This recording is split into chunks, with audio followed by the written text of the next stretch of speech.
আল্লাহ পাক বলেন ইন্না আনজালনাহু ফি লাইলাতিল কদর, নিঃসন্দেহে আমি কোরআনকে নাজিল করেছি কদরের রাতে। কোন রাতে? ওয়া মা আদরাকা মা লাইলাতুল কদর, হে নবী মুহাম্মদ সাল্লাল্লাহু আলাইহি ওয়াসাল্লাম আপনি কি জানেন কদরের রাত কি? লাইলাতুল কদরি খায়রুম মিন আলফি শাহর, আল্লাহ পাক বলেন কদরের রাত হচ্ছে হাজার মাসের চাইতে উত্তম। সুবহানাল্লাহ। তানাজ্জালুল মালাইকাতু ওয়ার রূহ, এই রাতে নাজিল হয়, অবতীর্ণ হন ফেরেশতা মণ্ডলী, আসমান থেকে সমস্ত ফেরেশতারা নেমে আসে। ওয়ার রূহ, এবং জিবরাইল আলাইহিস সালামও নেমে আসে। তানাজ্জালুল মালাইকাতু ওয়ার রূহ ফিহা বিইذনি রাব্বিহিম মিন কুল্লি আমর, এই রাতে আল্লাহ পাক তাকদীরের ফয়সালা করেন প্রত্যেকটা বিষয়ে। সালামুন হিয়া হাত্তা মাতলাইল ফজর, এবং ফজর পর্যন্ত এই রাতে শান্তি বিরাজ করে, শান্তি শান্তি আর শান্তি। সুবহানাল্লাহ। এই রাতে যে ইবাদত করবে হাজার মাস ইবাদত করার নাকি পাবে। কেন এই রাতটা কেন ইম্পর্টেন্ট? একটাই কারণ, এই রাতে আল্লাহ পাক কোরআন নাজিল করেছেন। কি নাজিল করেছেন? কোরআন। এখন আসেন একটু মনোযোগ ধরে রাখেন। আল্লাহ পাক কোরআন নাজিল করেছেন লাইলাতুল কদরে। আর লাইলাতুল কদর কোন মাসে? শাবানে, রজবে না রমজানে? আবার বলছি, আল্লাহ বলছেন আমি কোরআন নাজিল করেছি লাইলাতুল কদরে। তো লাইলাতুল কদর কি শাবানে, রজবে না রমজানে? তার মানে লাইলাতুল কদর রমজানে। রমজানের কোথায়? রমজানের শেষ দশকে। রমজানের শেষ দশকে 21, 23, 25, 27, 29 এই পাঁচটা বেজর রাতের যে কোনো একটা রাত হবে কি লাইলাতুল কদর। তার মানে আমরা বুঝতে পারলাম কোরআন নাজিল হয়েছে লাইলাতুল কদরে। লাইলাতুল কদর হচ্ছে রমজান মাসে, অর্থাৎ কোরআন নাজিল হয়েছে রমজান মাসে। ঠিক আল্লাহ পাক সূরা বাকারায় বলছেন শাহরু রমাদানাল্লাযী উনজিলা ফীহিল কোরআন, রমজান সেই মাস যেই মাসে শুধু কেবলাই পরিবর্তন হয়নি, শুধু বদরের যুদ্ধই করা হয়নি, রমজান মাসে কোরআনও নাজিল হয়েছে। আল্লাহু আকবার। এখন বুঝতে হবে, এবার এই জায়গায় আসেন, যখন কোরআন নাজিল হচ্ছে তখনকার পরিবেশটা কেমন? এই যুবক ভাইরা একটু খেয়াল করেন, আপনাদের জন্য এই লেকচারটা ইম্পর্টেন্ট, কারণ আগামীর কাজগুলো আপনাদেরকে করতে হবে। রমজান মাসে কোরআন নাজিল হয়েছে, এখন দেখবো আমরা কোরআন কোন প্রেক্ষাপটে নাজিল হয়েছে, কেন নাজিল হলো, কোরআন নাজিল হওয়ার কি প্রয়োজন ছিল বিশ্বে। কোরআন নাজিল হয়েছে এমন একটা সমাজে, যে সমাজটাকে আমরা বলি আইয়ামে জাহিলিয়া। কি বলি ভাই? কোথায় নাজিল হয়েছে? হেরা গুহায়। কার উপর নাজিল হয়েছে? মুহাম্মদ রাসূলুল্লাহ সাল্লাল্লাহু আলাইহি ওয়াসাল্লামের উপরে। কখন, কিভাবে, কোন প্রেক্ষাপটে? প্রেক্ষাপটটা এমন ছিল, ওই সমাজটা ছিল আবু জেহেলের শাসন। কার শাসন? আবু জেহেল মানে কি? আবু জেহেল কি তার নিজের নাম? তার নিজের নাম হলো আবুল হাকাম। নিজের নাম কি? আবুল হাকাম মানে কি? আবুল হাকাম মানে জ্ঞানের পিতা। বাংলা, সোজা বাংলা ভাষায় বললে আবুল হাকাম মানে বুদ্ধিজীবী। আবুল হাকাম মানে কি?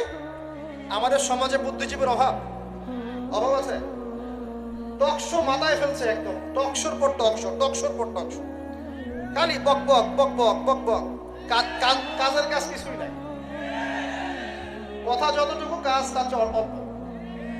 এত কথা, সুবহানাল্লাহ। মানে পৃথিবীর সব জ্ঞানী মানুষ এখানেই আছে। ভাবখানে এমন, পৃথিবীর যত জ্ঞানী মানুষ আল্লাহ পাক এখানেই নাজিল করছেন। আবুল হাকাম, তার নাম আবুল হাকাম, জ্ঞানের পিতা। কার নাম? আবুল হাকাম। তাহলে এখন বলেন, আবু জেহেলের নাম আবুল হাকাম, তো এখন আমরাও কি আবু জেহেল বলে ডাকি কেন? বলেন দেখি। ও কোন জ্ঞান অর্জন করে নাই, কোন জ্ঞান চেনে নাই? যখন কোরআন নাজিল হচ্ছে এবং রাসূল সুন্নাহ দিয়ে দাওয়াতি কাজ করছেন, ইসলামের প্রচার করছেন, ও ইসলামের এই আলো চিনতে পারে নাই বলেই তার নাম আবু জেহেল। সে অনেক বস্তুবাদী জ্ঞানে জ্ঞানী ছিল ঠিকই, সে সমরবিদ্যা জানতো, অর্থনীতি জানতো, সে কূটনীতি জানতো, সে রাষ্ট্র পরিচালনার জ্ঞান জানতো, সে দারুন নাদওয়া পরিচালনা করতো, সে ব্যবসা করতে পারতো, সে কি জানতো না। কেন তাকে আবু জেহেল বলছি? কারণ সে কোরআন সুন্নাহর জাজল্যমান সত্যটাকে ডিনাই করেছে। এই কারণে এরকম লোক আমাদের সমাজে আছে কিনা? শুধু আমাদের সমাজে না, এরকম লোক দিয়ে এখনকার বিশ্বটাই ভর্তি। এখনকার বিশ্বে আবু জেহেল দিয়ে ভর্তি সব। অর্থনীতি, জিওপলিটিক্স, ভূরাজনৈতিক প্রেক্ষাপট, philosophy, science, arts, commerce, medical science, engineering, এমন কোনো জ্ঞান নাই যে তার জানা নাই। কিন্তু কোরআন এবং সুন্নাহর জ্ঞানে মিসকিন, সত্য চিন্তা মিসকিন, ওযু করতে পারে না, গোসল করতে পারে না, নামাজের ফরজ ওয়াজিব জানে না, সুন্নত মুস্তাহাব বোঝে না, কোরআন তেলাওয়াতও করতে পারে না। একটা আয়াত তেলাওয়াত করতে দাঁত ভেঙে যাচ্ছে একেবারে। একটা আয়াত তেলাওয়াত করতে ওলামায়ে কেরামের সামনে বসলে একটা আয়াত তেলাওয়াত করতে 10টা ভুল বের করা যাবে। দিনের বেসিক জ্ঞান অর্জন করতে পারে না। আবু জেহেল কাকে বলে? এই ধরনের মানুষকে আবু জেহেল বলে। আবু জেহেল কাকে বলে? কন্টেন্ট বানা দিয়ে দিও অনলাইনে। আবু জেহেল কাকে বলে? আবু জেহেলের সংজ্ঞা কি? আবু জেহেলের যুগে কি ছিল ভাই? আবু জেহেলের যুগে অনেকদিন বলেছি মেজর 5টা সমস্যা ছিল। কয়টা? মেজর 5টা। মাইনর সমস্যা অনেক, মেজর 5টা। এক, আবু জেহেলের যুগের বেশিরভাগ মানুষ শিরক করতো। কি করতো ভাই? লাত, উজ্জা, হবল, মানাত এইসব মূর্তির পূজা করতো। এখন হয়তো মুসলিম সমাজে এটা নাই ঠিকই, কিন্তু মুসলিমরা এখন কবর মাজার পূজা শুরু করেছে। করে নাই?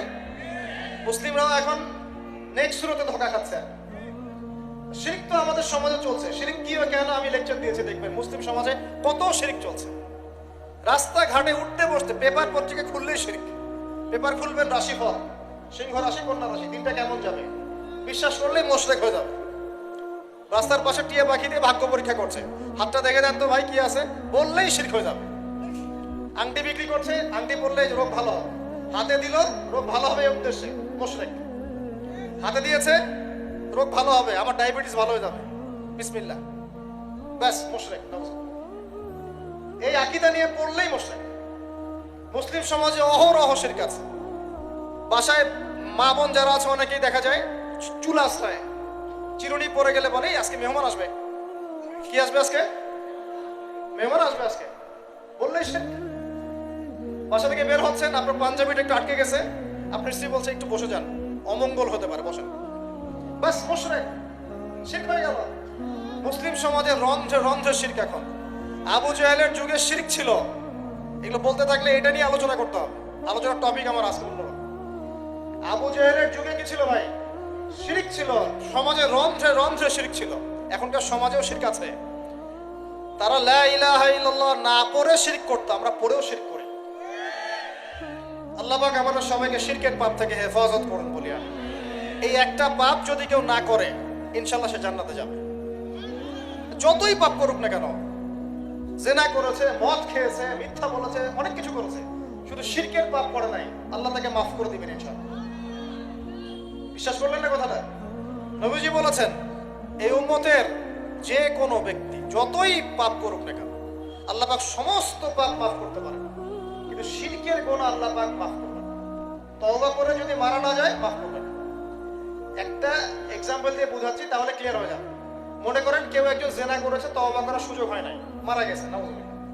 এখন আল্লাহ পাক কিয়ামতের মাঠে এই জেনার পাপটা মাফ করে দিতে পারেন, যদিও সে তওবা করে নাই। যদিও সে তওবা করে নাই, আল্লাহ পাক এই পাপটাও মাফ করতে পারেন।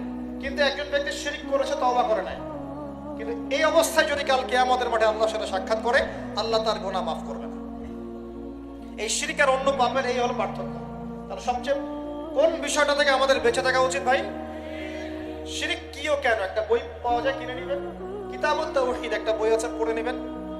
কোরআন সুন্নাহর আলোকে বিশুদ্ধ আকীদা, এরকম অনেক বই পাওয়া যায়। আর আকীদা সংক্রান্ত একটা অনবদ্য বই হলো আল আকীদা আত-তাহাওয়িয়া। এই 4-5টা বই পড়লে আপনার শিরকের কনসেপ্ট ক্লিয়ার হয়ে যাবে ইনশাআল্লাহ। আল্লাহ পাক আমাদেরকে পড়াশোনা করার তৌফিক দান। এবার আসেন, আবু জেহেলের যুগে ছিল সুদ। সুদ সুদ বুঝেন কিনা? 100 টাকা দিলাম 105 টাকা দেওয়া লাগবে। 1 লাখ টাকা দিলাম 1,01,000 টাকা দেওয়া লাগবে। 1,01,000 টাকাও যদি দেন ওই 1 টাকাই সুদ। সুদ তো আমরা বুঝি না। এখন তো পেপার মানির মধ্যেও সুদ আছে, ইলেকট্রনিক মানির মধ্যেও সুদ আছে। সামনে একটা আসবে অচিরেই ক্রিপ্টোকারেন্সি, বিটকয়েন, ওটার মধ্যেও সুদ থাকবে। সুদ ভিত্তিক ইকোনমিক সিস্টেম দিয়ে পুরো বিশ্বটাকে অক্টোপাসের মধ্যে একদম পেঁচিয়ে ধরা হয়েছে। মানে এটা যদি ওয়ার্ল্ড হয়, এটাকে চেপে ধরছে এভাবে, সুদ দিয়ে এভাবে চেপে ধরছে। আপনি বেরিয়ে হইতে পারবেন না এখান থেকে, বের হতে পারবেন না। যারা যে মার্শাল আর্ট প্র্যাকটিস করে ওরা জানে কিছু লক আছে। লক মানে যখন 1-on-1 ব্যাটেল হয় রিংয়ে, যারা বক্সিং খেলে, মার্শাল আর্ট জানে, রেসলিং খেলে, এরা কিছু লক করতে পারে। লক মানে কিছু মারবে না আপনাকে, জাস্ট লক করে রেখে দিয়ে নড়তে পারবেন না, বুঝছেন? তো এরকম লক করে রেখে দিছে পুরো বিশ্বটাকে এখন সুদ। বের হতে পারবেন না আপনি। বের হতে পারবেন কোথায়? যদি মনে করেন আপনি খুব এই যে গ্রামে বাস করছেন, এখানে সমাজের লেনদেন করেন না, নিজে চাষবাস করেন, নিজে খান, তখন আপনি হয়তো বেঁচে থাকতে পারবেন। মার্কেটে গেলেই সুদে পড়তে হবে আপনাকে। এটা কি পসিবল? একা একা থাকা সম্ভব? অতএব সমাজে থাকতেই হবে। এখন সমাধান কি? ফাত্তাকুল্লাহ মাস্তাতা'তুম, সাধ্যমতো আল্লাহকে ভয় করেন, সাধ্যমতো আল্লাহকে ভয় করেন। ইচ্ছা করে সুদের সাথে সম্পৃক্ত হবেন না। যদি অনিচ্ছাকৃতভাবে সুদের অর্থ চলে আসে, যদি জানেন এটা সুদের, ছেড়ে দেন, এটা ছেড়ে দেন। ওইটা দিয়ে পাবলিক টয়লেট নির্মাণ করে দেন, তাও খায়েন না আল্লাহর ওয়াস্তে। কারণ নবীজি বলেছেন সাল্লাল্লাহু আলাইহি ওয়াসাল্লাম, এক দিরহাম যে ব্যক্তি সুদ খায় সে যেন 36 বার জেনা করলো। এটা সহিহ বুখারীর হাদিস, উলামায়ে কেরাম জানেন। যে ব্যক্তি এক দিরহাম সুদ খেয়েছে সে যেন 36 বার জেনা করেছে। একবার জেনা করেছে, আপনি জানেন, কথার কথা বললাম যে কারো পরিবারের কোনো এক মেয়ে বা ছেলে জেনা করে ফেলেছে, নাউজুবিল্লাহ, আপনি ধরা পড়েছে এলাকার মধ্যে, মানুষ তাকে কি সম্মানের চোখে দেখে? ভবিষ্যতে সে যত ভালোই হয়ে যাক না কেন, ওর ঘরে বিয়ে দেওয়ার সময় মানুষ হাজারবার চিন্তা করবে, তাই না? তাই না বিষয়টা? মনে করেন একটা মেয়ে জেনা করে ফেলেছে, আল্লাহ না করুন, নাউজুবিল্লাহ, এটা জানাজানি হয়ে গেছে, ওর ঘরে কি বিয়ের প্রস্তাব আসবে পরে? যদি ভালো হয়ে যায় তাও আসা খুব ডিফিকাল্ট। আল্লাহর মুমিন কোনো বান্দা যদি চিন্তা করে, আচ্ছা আগে পাপ করেছিল, মাফ চেয়েছে, তওবা ইস্তেগফার করেছে, আমি তাকে বিয়ে করব, সেটা আলাদা বিষয়। কিন্তু স্বাভাবিকভাবে কিন্তু সমাজ এটাকে গ্রহণ করে না। একটা জেনার ক্ষেত্রে আমরা এইভাবে মানুষকে দেখি, আর এক দিরহাম সুদের বিনিময়ে আপনি 36 বার জেনা করছেন। আল্লাহ আমাকে হেফাজত করুন, আল্লাহ আমাদের সবাইকে হেফাজত করুন। দূরে থাকতে হবে, থাকার চেষ্টা করতে হবে। আবু জাহেলের যুগে এরকম সুদ ছিল, এখনকার বিশ্বে রন্ধ্রে রন্ধ্রে। নবীজি তো আগেই বলেছেন মায়ের সাথে জেনা করার মতো পাপ। এই হাদিস তো জানেন আপনারা। সুদের 73টা শাখা আছে পাপের, তার সর্বনিম্ন শাখা হলো নিজের মাকে বিয়ে করা, নাউজুবিল্লাহ। যদি এই এলাকায় খবর পান কোনো মেয়ে, কোনো বা ছেলে তার মায়ের সাথে বিয়ে করেছে, নাউজুবিল্লাহ, তার মায়ের সাথে জেনা করেছে, নাউজুবিল্লাহ, কোনো মেয়ের সাথে বাবা জেনা করেছে, নাউজুবিল্লাহ, আপনি কি সমাজে তাকে রাখতে চাবেন? আপনি তো আইন শাসন কোনো কিছুর পরোয়াই করবেন না, গণপিটুনি দিয়ে মেরে ফেলবেন, আপনি এই কাজ করবেন না। একটা মসজিদে চোর, তারাবির নামাজে আবার চোরও আসবে কিন্তু, অনেক কথায় মনে পড়ে গেল, স্যান্ডেল সাবধান। তো তারাবির নামাজে অনেক চোর আসে না? অনেকে তো মসজিদে দান বাক্স শুদ্ধে নিয়ে চলে যায়। কি ইনসাফ আমাদের সমাজে! মসজিদে ফ্যান লক করে রাখতে হয় তালা দিয়ে, বাইরে মসজিদে ফ্যান লক করে রাখতে হয় তালা দিয়ে, খাঁচার মধ্যে। তো মসজিদেও চোর যায়। এখন চোর ধরা পড়ে গেলে কি পিটুনিটা পিটান আপনারা! মসজিদে একটা চোর যদি ধরা পড়ে, সবাই মিলে কি পিটুনি দেওয়া শুরু করে। এটা কিন্তু অনৈতিক কাজ, জানেন? এভাবে সবাই মিলে গণধোলাই দেওয়া জায়েজ নাই। তাকে নির্দিষ্ট প্রশাসনের কাছে হস্তান্তর করতে হবে। যদি এখন বলেন প্রশাসন বিচার করছে না, সেটা তাদের ব্যাপার। ও যদি ফাঁকফা করতে বের হয়, সেটা ওদের ব্যাপার, এই গুণার দায়ভার তাদের। আপনি যদি নিজের হাতে শাসন তুলে নেন, সমস্যা আছে। এভাবে ইসলাম এটাকে জায়েজ করে না। ওর হাত কেটে ফেলার বিধান আছে, তাই না, কোরআনে? এটা আপনি করতে পারবেন না। এটা ইসলামিক আদালত করবে, ইসলামিক আদালত। সবাই যদি আইন হাতে তুলে নেয় তাহলে তো সমাজে বিশৃঙ্খলা হবে। এই জন্য এই সুযোগটা ইসলাম দেয় নাই। প্রমাণ হলে তাকে সোপর্দ করতে হবে প্রশাসনের কাছে। এখন দেখেন, একটা স্যান্ডেল চোরকে যে পিটানি দেন, এখন একটা লোক যদি মায়ের সাথে জেনা করে, নাউজুবিল্লাহ, কি মাইটটা মারবে মানুষটাকে। এখন সুদের মধ্য দিয়ে নবীজি বলছেন সবচেয়ে নিম্ন পাপ হলো নিজের মায়ের সাথে জেনা করা। বলি নাউজুবিল্লাহ। আমরা অ্যাভেলেবেল কাজগুলো করছি, এই বোধোদয় আমাদের হচ্ছে না, কারণ কলব মরে গেছে। কলব কি হয়েছে ভাই? মরে গেছে। কলব চিন্তা করতে হবে। কলব চিন্তা করার জন্যই রমজান, কলব চিন্তা করার জন্যই কোরআন, এবং কলব চিন্তা করার জন্যই বেশি বেশি মওতের ফিকির।